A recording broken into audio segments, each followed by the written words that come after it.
Muzasonje rero mumeze mute? Murabona ko ndi hano mu mujyi.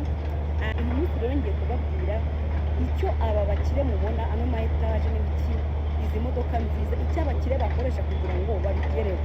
Ikintu cya mbere bakoresha ni ugutangira ibikorwa byabo buhoro buhoro, ni gake gake. Ntabwo ari ukuvuga ngo uyu munsi ndabyuka mbese ngera ndetse ngira ino etaje ireshya gutya, oya. Dore icyo rero bagiye bakoresha, batangiye gato gato. Benshi batangira ku gishoro gito ariko bagakora cyane kandi bagahozaho.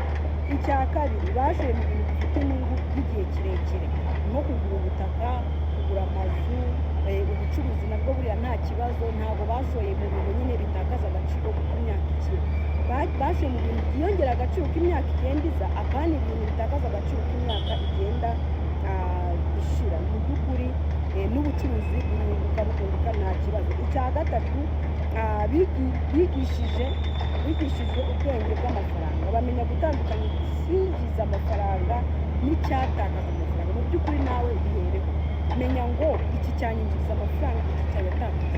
Nuhembwa umenye amafaranga icyo ugomba kuyakoresha. Mu by'ukuri bamenya gutandukanya icyinjiza amafaranga n'ikiyatakaza. Ikindi bakoranye n'abandi bantu bafite viziyo. Mu by'ukuri niba ubona umuntu akurusha, wimugirira ishyari, ahubwo mwegera aguhe ku bumenyi. Urumva bafatanyije n'abandi bazi ibyo bashaka, bagira abajyanama, bagiye bagira partnership. Urabona nk'igihe ugasanga iyi nyubako hano ifatanyijwe n'abakire nka batanu, bashyize hamwe barayubaka, bose bakinjirizwa bakagabana. Ntabwo bagiye ngo bigire ngo kamwe ngira mwigendaho.